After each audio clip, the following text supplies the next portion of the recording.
அன்பார்ந்த வலம்புரி YouTube channel நண்பர்கள் அத்தனை பேருக்கும் என்னுடைய பணிவான வணக்கத்தை நான் தெரிவித்துக் கொள்கிறேன். நான் உங்கள் ஜெகதீஷ் பேசுகிறேன். எல்லாரும் எப்படி இருக்கீங்க? நான் நல்லா இருக்கிறேன். இன்றைக்கி நம்ம பதிவில் பார்க்க போகிறது என்ன பதிவு அப்படின்னு பார்த்தீங்க அப்படின்னா, மகா சிவராத்திரி 2026, அதாவது இந்த மாதம் வருகின்ற மகா சிவராத்திரியை பற்றி தான் நாம் இந்த பதிவு பார்க்க போகிறோம். நாம் ஒவ்வொரு வருடமும் மகா சிவராத்திரிக்கு உண்டான விஷயங்களை பதிவுகளை நான் ஏற்கனவே 2-3 வாட்டி போட்டிருக்கேன். இப்போ இது 3வது தடவை நான் போடுறேன்னு நினைக்கிறேன். இந்த மகா சிவராத்திரி இந்த 2026ல் நம்ம வரப்போகிற ஞாயிற்றுக்கிழமை நமக்கு மகா சிவராத்திரி வருது. இந்த சிவராத்திரியில் நாம் என்னென்ன கடைப்பிடிக்கணும், என்னென்ன விதமான பூஜைகள் பண்ணணும், வீட்டில் பண்ணுறதா கோவிலில் பண்ணுறதா அப்படின்றத இந்த பதிவில் நான் உங்களுக்கு போடுறேன். இந்த பதிவுக்குள்ளே போகிறதுக்கு முன்னாடி நம்மளுடைய சேனலை சப்ஸ்கிரைப் பண்ணாதவங்க சப்ஸ்கிரைப் பண்ணிவிடுங்க. எல்லாருக்குமே எல்லாமே போய் சேரணும் அப்படின்றதான் என்னுடைய உயரிய நோக்கம். வாங்க பதிவுக்குள்ளே போகலாம். வருடந்தோறும் வருகின்ற மாசி மாதத்தில் வருகின்ற சிவராத்திரி மகா சிவராத்திரி என்று கருதப்படுகிறது. மாதமும் சிவராத்திரி வரும். அந்த வகையில் இந்த மாசி மாதத்தில் வருகின்ற சிவராத்திரி பார்த்திங்க அப்படின்னா மகா சிவராத்திரி அப்படின்னு எல்லாருக்குமே தெரியும். இந்த மகா சிவராத்திரியில் நாம் என்னென்ன பண்ணணும் அப்படின்றத நம்ம இப்போ பார்க்கலாம். இப்போ இந்த மாதம் பார்த்திங்கன்னா 15/2/2026 ஞாயிற்றுக்கிழமை மகா சிவராத்திரி வருது. இந்த மகா சிவராத்திரி மறுநாள் காலையில் 16/2/2026 திங்கட்கிழமை முடியுது. இந்த ஒரு நாளில் நம்ம என்னென்ன செய்யலாம் அப்படின்றத நம்ம இப்போ பார்க்கலாம். மகா சிவராத்திரி அப்படின்னாலே நமக்கு முதல்ல நமக்கு நினைவுக்கு வர்றது திருவண்ணாமலை அருணாச்சலேஸ்வரர் சுவாமிகளை தான். அந்த மகா சிவராத்திரி ஏன்னா சிவராத்திரி உருவான வரலாறே பார்த்திங்கன்னா திருவண்ணாமலையில் தான் உருவாச்சு. அந்த வகையில் நாம் அன்னைய தினம் திருவண்ணாமலை அருணாச்சலேஸ்வரரை நம்ம மனதார நினைக்கலாம். ஏன்னா நினைத்தாலே முக்தி தரக்கூடிய தலமாக அண்ணாமலையாருடைய கோவில் திருவண்ணாமலை கோவில் அமைந்திருக்கிறது.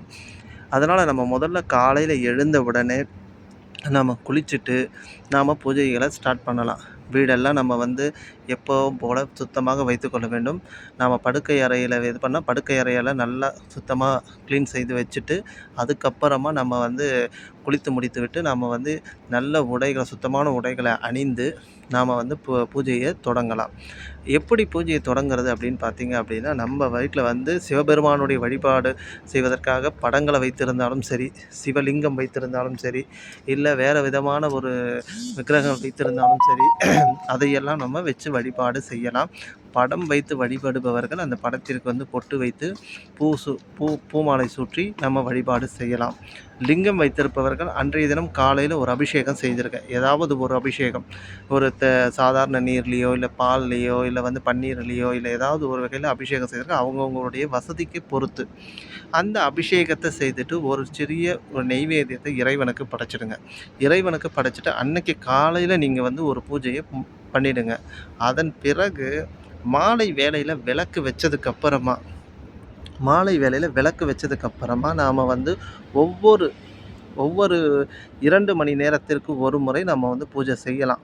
அது தவறு கிடையாது. பூஜை செய்யலாம். இல்லை நம்ம அருகில் இருக்கிற சிவாலயம் இருக்குது, நான் அங்கே போய் நான் பூஜையில் கலந்து கொள்கிறேன் அப்படின்னாலும் அதுவும் சரியான ஒரு விஷயந்தான். எந்த தவறும் கிடையாது. ஏன்னா சில கோவில்களில் பார்த்திங்க அப்படின்னா நிறைய கூட்டம் இருக்கும். குழந்தைங்கள அங்கே கூட்டிகிட்டு போக முடியாது. பெரியவர்கள் இருப்பாங்க, அவங்கள கூட்டிகிட்டு அங்கே போக முடியாது. கூட்ட நெரிசல் ஏற்படும். நிறைய விஷயங்களை நம்ம இன்றைக்கி தொலைக்காட்சியிலையும் இதுலேயும் நம்ம பார்க்குறோம்.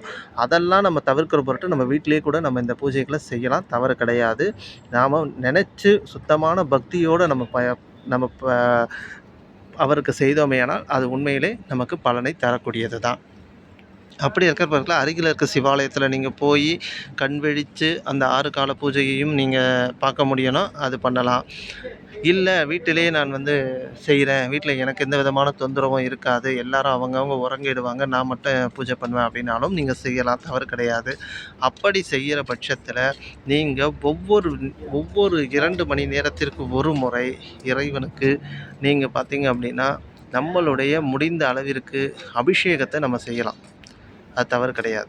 அபிஷேகம் பால் எடுத்துக்கலாம், பன்னீர் எடுத்துக்கலாம், அப்புறமா சந்தனம் எடுத்துக்கலாம், வேறு என்ன அபிஷேக பொடி எடுத்துக்கலாம், சாதாரண தண்ணீரில் அபிஷேகம் செய்யலாம். அப்படி நம்ம எந்த விதமான ஒரு விஷயத்தில் கூட அவர் அபிஷேகம் நம்ம செய்யலாம், தவறு கிடையாது. அப்படி செய்ய செய்ய செய்ய ஒவ்வொரு 2 மணி நேரத்திற்கு ஒரு முறை நம்ம அந்த அபிஷேகத்தை செய்யலாம், பூஜை செய்யலாம். அப்படி செய்கிற பட்சத்தில் சிவனுக்கு உண்டான ஒரு ஸ்லோகங்களை நம்ம சொல்லணும். அது ரொம்ப சிறப்பு வாய்ந்தது. சிவபுராணம் சொல்லலாம், லிங்காஷ்டகம் சொல்லலாம். லிங்காஷ்டகம் சிலது வந்து தமிழ்லேயும் இருக்குது, சமஸ்கிருதத்துலேயும் இருக்குது. அதனால் லிங்காஷ்டகம் சொல்லலாம். அப்புறமா வந்து திருஞான சம்பந்தர் பாடிய 12 திருமுறைகள் இருந்ததுன்னா அதை பாடலாம். நாவுக்கரசர் எழுதிய பதிகங்கள் இருந்ததுன்னா அதுவும் பாடலாம். அது எல்லாத்தையும் விட வேயிறு தோழி விடைமுண்ட கண்டன் அப்படின்னு சொல்கிற அந்த கோளறு பதிகம் இருந்தாலும் நம்ம பாடலாம். இப்படி சிவனுக்கு உண்டான விஷயங்கள் அத்தனையுமே நம்ம செய்யலாம், தவறு கிடையாது. அது ஒவ்வொரு பதிகத்தையும் நம்ம வந்து பாராயணம் செஞ்சுக்கிட்டே வரணும்.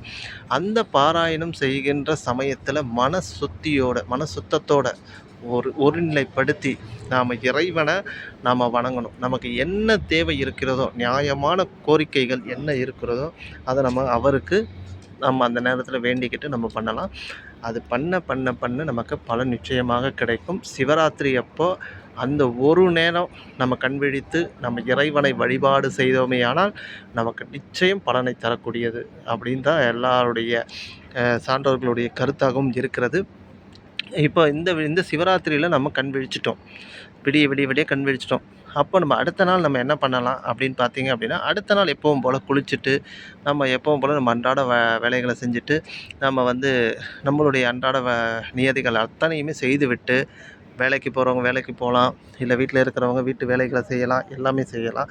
6 மணிக்கு, அதாவது அடுத்த நாள் 6 மணிக்கு மாலையில் விளக்கு ஏற்றிட்டு சிறிது நேரம் இறைவனை நான் தியானம் செய்துவிட்டு, இந்த பூஜையை நான் மேற்கொண்டதற்கு எந்த விதமான தடையும் இல்லாமல் நான் உன்னை சரணாகதி அடைந்தேன் அப்படின்னு சொல்லி இறைவனுக்கு ஒரு நன்றியை செலுத்திட்டு நீங்கள் அன்றைய தினம் வந்து 6 மணிக்கு நீங்கள் உறங்க செல்லலாம், தவறு கிடையாது. ஏன்னா கண் விழித்திருப்பீங்க ஒரு நாள் முழுக்க. அது வந்து கொஞ்சம் நமக்கு உடம்புல வந்து ஒரு சோர்வை ஏற்படுத்தியிருக்கும். அது வந்து நம்ம வந்து அந்த நேரத்தில் நம்ம போய் உறங்கலாம், தவறு கிடையாது. இது பெரியவர்களால் சொல்லப்பட்ட ஒரு வாக்கு. ஏன்னா சில பேர் சொல்லுவாங்க, விளக்கு வைத்து விட்டவுடனே தூங்கக்கூடாது அப்படின்னு சொல்லுவாங்க. இந்த ஒரு நாள் மட்டும் நம்ம விளக்கு வைத்துவிட்டு ஒரு சிறிது நேரம், ஒரு அரை மணி நேரம் காத்திருந்துட்டு அதுக்கப்புறம் போய் நம்ம படுக்க போகலாம், தவறு கிடையாது. அன்றைய தினம் நம்ம விரதத்தை முடித்த மாதிரி கணக்கு வருது. ஆகையினால் இந்த சிவராத்திரியை யார் ஒருவர் முழு மனதோடு இறைவனை பிரார்த்தனை செய்கிறார்களோ அவர் நிச்சயமாக இறைவனுடைய பதத்தை அடைவார்கள் என்பது அசைக்க முடியாத ஒரு நம்பிக்கையாக இருக்கும். இது வந்து சிவராத்திரிக்கு நாம் கொடுக்கக்கூடிய ஒரு விஷயம். இதுபோல் பலனுள்ள தகவல்கள் தெரிந்து கொள்வதற்கு நம்மளுடைய சேனலை சப்ஸ்கிரைப் பண்ணுங்கள். தொடர்ந்து உங்களுடைய ஆதரவு நமக்கு இருக்கணும் அப்படின்னு சொல்லி நான் வேண்டி கேட்டுக்குவேன். எல்லாம் வெல்ல முருகப்பெருமானை நான் பிரார்த்தனை செய்கிறேன். வெற்றிவேல் முருகனுக்கு அரோகரா, வெற்றிவேல் முருகனுக்கு அரோகரா. நன்றி, வணக்கம்.